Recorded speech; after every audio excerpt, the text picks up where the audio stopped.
வணக்கம் நண்பர்களே, நான் உங்கள் தமிழரசன். இப்போ முழு காணொலி பண்ணியிருப்பேன். இந்த முழு விளக்கமும் என்ன பண்ணியிருக்கேன்னா ஒன்றும் கிடையாது.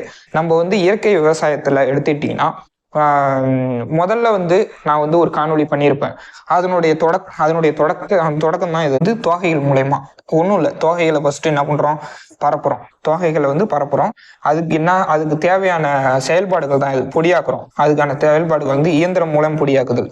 ஃபர்ஸ்ட் இயந்திரம் மூலம்னா நம்ம அது அந்த காணொலியிலேயே சொல்லியிருப்பேன். முழு விளக்கமும் அந்த காணொலியில் சொல்லியிருப்பேன், பாருங்க. அடுத்த இயந்திரம் மூலயமா அறுவடை பண்றோம். இயந்திரம் மூலயமா அறுவடைனா மிஷின் ஹார்வெஸ்ட் பண்ணும்போது அதுல கிடக்கிற சோகைகளை என்னென்ன மூலயமா எப்படி பயன்படுத்தலாம் அப்படின்ற சொல்லியிருக்கிறேன். அடுத்து தோகை மூடாக்குங்கிறது ஒன்றும் கிடையாது. தோகை மூடாக்குங்கிறது மல்ச்சிங். அது மூலயமா கரும்பு மட்டும் இல்லை, இதுல தென்னை மட்டை, மரவகை பயிர்கள், எல்லா பயிர்களும் மரவகை பயிர்களை சொல்லியிருக்கிறேன். அதையும் பாருங்க. நுண்ணுயிர்கள் அதுல எப்படி வருது, நுண்ணுயிர்கள் சத்தா எப்படி கன்வெர்ட் ஆகுது, எல்லாத்தையும் பத்தி சொல்லியிருப்பேன். அடுத்து அந்த சத்துக்கள், எவ்வளவு சத்துக்கள் இருக்கு அப்படின்றத பத்தியும் சொல்லியிருப்பேன். முழு வீடியோ லிங்க்ல கீழே கொடுக்குறேன்,